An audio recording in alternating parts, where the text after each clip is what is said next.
bird on a tree. Nos encontramos con Ismael Sánchez Herrera, es presidente de AEPSAL y vicepresidente del Consejo General de Profesionales de la Seguridad y Salud en el Trabajo.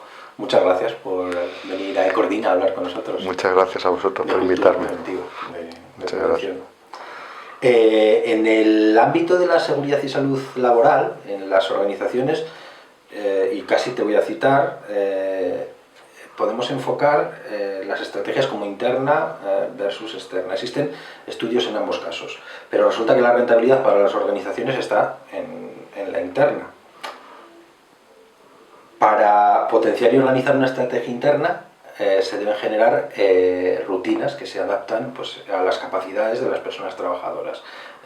Creo que es lo que se conoce como microfundamentos, lo que reconoce o denomina microfundamentos en su tesis doctoral, su estudio. Bueno, tu hijo, que le has llegado a denominar en alguna ocasión, estudia esa relación también entre los microfundamentos y los factores psicosociales, y precisamente esa es la pregunta. ¿Cómo es esa relación? ¿Cómo concluye, de hecho, que están relacionados los microfundamentos con los factores psicosociales? Cuando analizamos ese rendimiento interno, ¿no? Esa rentabilidad interna a través de la estrategia que se produce, lo que observamos es que cuando se generan esos microfundamentos, que son esas rutinas, cómo se facilita la generación de rutinas, de capacidades dinámicas, vemos que se tienen que dar unos determinados parámetros, ¿no? Y uno de los parámetros que me llamó la atención y que empecé a vislumbrar que podía tener parecido es el famoso parámetro del liderazgo, ¿no? Es un liderazgo, cuando hay un buen liderazgo se generan bien las rutinas, las capacidades dinámicas. Cuando hay un buen liderazgo suelen disminuir los riesgos psicosociales. Pero hay muchos más aspectos, ¿no? Como por ejemplo los entornos sociales. El hecho de tener unas buenas relaciones internas facilitan también, ¿no? El hecho de que yo me lleve bien con los compañeros facilita el que se mejore esa rentabilidad, el que se puedan generar capacidades dinámicas o rutinas, pero también el que haya buenos factores psicosociales, aspectos positivos. Seguimos estudiando y vamos viendo cómo podemos generar. Y otra de las cosas que se estudia dentro de esas estrategias internas, rutinas, capacidades dinámicas, es la gestión del conocimiento, ¿no? Cómo llegamos a compartir el conocimiento. Cuando hay buenos niveles de satisfacción, que es uno de los aspectos que se mide también cuando se estudia los riesgos psicosociales, se genera también una facilidad en la gestión del conocimiento. Entonces, al final, cuando empiezo a estudiar todos esos parámetros que existen dentro de los microfundamentos, observo que muchos de ellos son factores psicosociales, que yo los puedo estudiar dentro de mi estudio de factores psicosociales, con las famosas herramientas COSCO, ISTAS o Unipsico, ¿no? Y entonces lo que hago es ver qué tipo de ítems puedo relacionar con los microfundamentos. Al final lo que tengo es una herramienta que ya está validada, que es los estudios de factores, las metodologías de factores psicosociales, que esa información que yo extraigo cuando termino, lo que hace es que si la leo en positivo me dice exactamente cómo es el posicionamiento de la empresa ante una situación de estrategia interna, para facilitar, por ejemplo, rutinas. Hablamos de rutinas como esos mecanismos que continuamente surgen sin que dirección tenga que estar pendiente. Es decir, lo más fácil es ver cómo se hacen hamburguesas, ¿no? Tú vas a cualquier hamburguesería y ves que hay un proceso creado, eso es una rutina, ¿no? Entonces, esas rutinas, que generan ventajas competitivas cuando están bien hechas, tienen una serie de condicionantes. Y esos condicionantes se estudian perfectamente cuando estudiamos la influencia en el trabajo, que es un factor psicosocial. Otro de los aspectos importantes son las capacidades dinámicas, cómo yo soy capaz de adaptarme de forma interna al exterior. Esas capacidades internas igual se basan mucho en lo que es aspectos como son el liderazgo, pero otros aspectos que se estudian en los recursos humanos, que se estudian en la psicosociología, que es cómo están adaptados los recursos a las necesidades. Muchos de los casos, bajos recursos generan mucho estrés. Y por eso estudiamos cómo están adaptados los recursos. Si los recursos están bien adaptados, facilitan la creación de capacidades dinámicas. Y en el caso de la gestión del conocimiento, lo que es el compañerismo y sobre todo las relaciones sociales que hay, lo que es la cultura preventiva, cuando es positiva se facilita la gestión del conocimiento.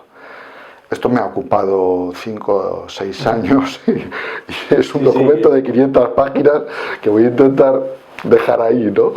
Nuestra capacidad, tu capacidad de síntesis puede llegar a ser asombrosa. Solo una cosa, un detalle, no necesita mucha más ampliación, pero has mencionado, en primer lugar, no sé si por destacarlo o porque tu enumeración era ocupado el primer lugar, un buen liderazgo. ¿Qué es un buen liderazgo? Bueno, primero decirte, Íñigo, que, perdón, Santi, perdón, decirte que cuando llego a las conclusiones y veo que el liderazgo es una de las conclusiones, me quedo un poco, digo, bueno, pues esto lo sabe todo el mundo, ¿no? Pero un buen liderazgo es ser empático. Quizás sea lo más importante. Ser empático es una de las principales cuestiones. Y en muchos de los casos esa empatía te dice cómo tienes que dirigir, ¿no? Saber exactamente cómo está el grupo, y dependiendo de la situación del grupo tendrás que dirigir de una forma u otra, ¿no? En algunos casos, Coleman, por ejemplo, dice que lo que hay que hacer es liderar arremangándose, ¿no? Dependiendo, ¿no? En otros casos lo que dice es que hay que ser autocrático, es decir, bueno, tengo que dar órdenes, ¿no? Y esto lo vemos muchas veces en casa, ¿no? Que a los niños algunas veces no queda más remedio que decir a la cama de una forma seria, ¿no? Y otras veces pues hay que ser más democrático, ¿no? O habla también, por ejemplo, del coaching, es decir, el liderazgo, no hay un liderazgo tipo, hay un liderazgo, el buen liderazgo lo que hace es que se acostumbra, se hace a las costumbres que ha generado alrededor y también observa al exterior para llevar a su grupo hacia, bueno, el éxito del grupo y de las personas. Un líder empático, me quedo con ello.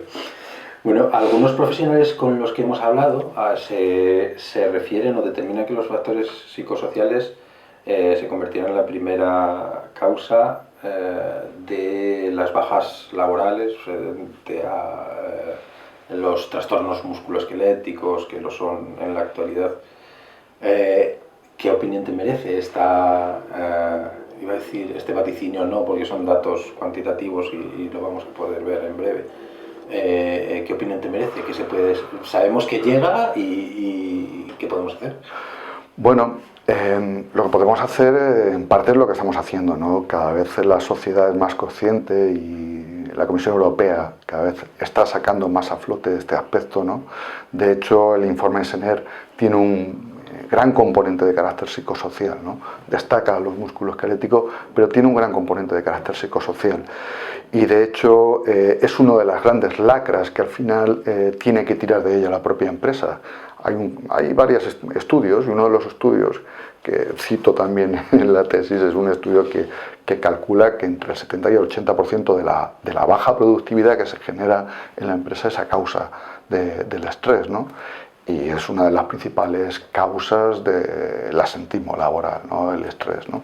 Entonces sí que es una de las líneas que hay que conseguir. ¿Qué podemos hacer? Bueno, lo que hay que hacer es estudiarlo, básicamente. Estudiar primero cuál es la organización, cómo está organizada la entidad y cómo afecta esa organización al estrés propio, ¿no? Una vez que ya conozcamos cuáles son las problemáticas que hay, pues hay que afrontarlo. El problema que tiene la psicosociología con respecto a otras especialidades, como la seguridad, en la que pues, si hay una barandilla o hay un atrapamiento, tú pones una carcasa y ya está, es que en la psicosociología hablamos de personas y hablamos de grupos, ¿no? Por lo cual no existen reglas fijas ni algo fijo que podamos decir esta medicina siempre funciona para todo el mundo, ¿no? Hay grupos en los cuales sí que puede funcionar determinadas medidas preventivas, pero en otros casos pues se tienen que tomar otra. Y eso es, bueno, pues no es una prueba de error, pero sí es un buen conocimiento de lo que es la organización para intentar las medidas más adecuadas a esa organización. Está claro que no es un factor que se pueda solucionar con un EPI. No.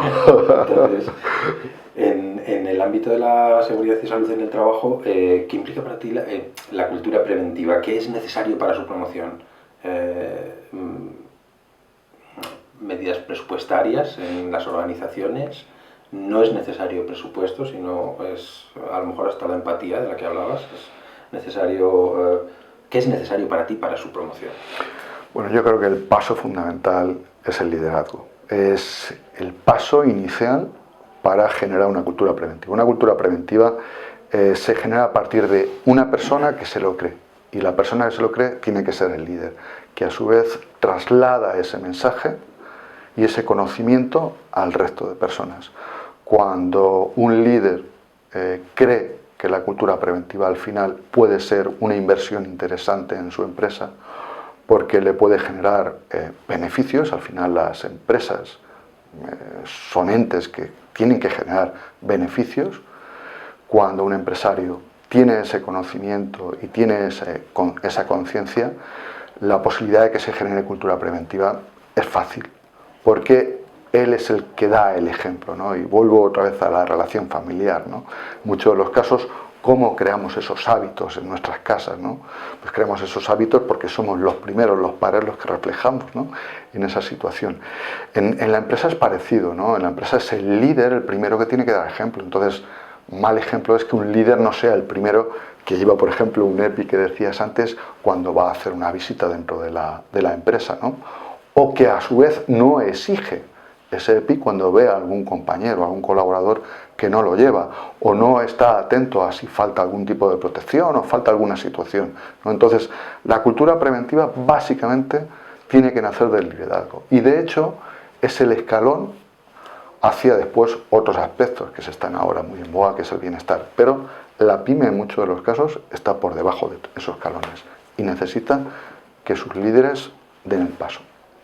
Es el presidente de APSAL, vicepresidente del Consejo General de Profesionales de la Seguridad y Salud en el Trabajo, que son dos entidades pues desde la que debe surgir la promoción de la cultura preventiva, son germen de cultura preventiva. ¿Qué trabajo se realiza desde las organizaciones que dirige o de las que forma parte?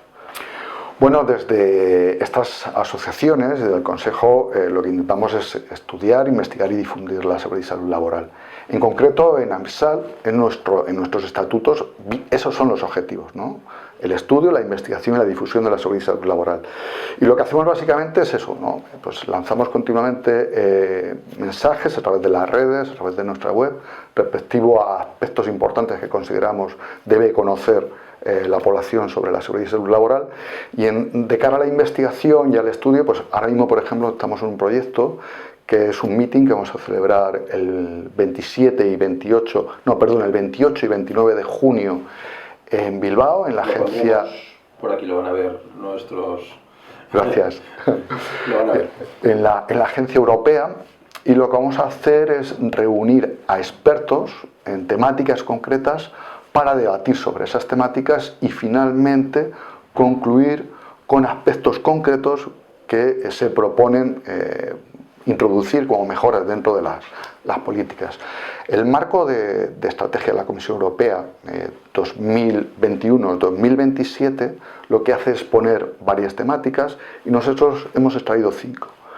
La industria 5.0, que es uno de los desarrollos que ha hecho Europa, la diversidad, que es uno de los aspectos importantes, que la inclusión de mucha población que hoy por hoy le cuesta introducirse en la población trabajadora.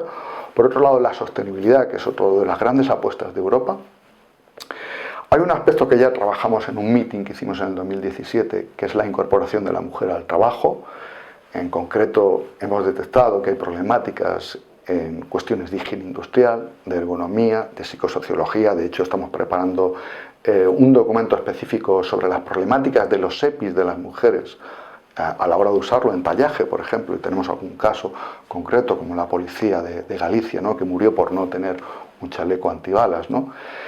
Y otro de los aspectos es el cáncer laboral, que es una de las grandes problemáticas que tenemos ahora mismo, ¿no? Ahí lo que hemos hecho es llamar a grandes expertos que tenemos en España sobre esas cuestiones. Vamos a empezar el estudio ahora y después, el 28 y el 29, analizaremos los resultados y concluirá todo en un documento que esperemos valga para esta sociedad. Pues les deseamos éxito en este evento, que seguro que lo será, porque que lo tendrá porque como se está gestando es firme, es bueno. Muchas gracias, Ismael, por haber estado con nosotros en Ecordina. Gracias a ti, Santi. Gracias a Ecordina por invitarme.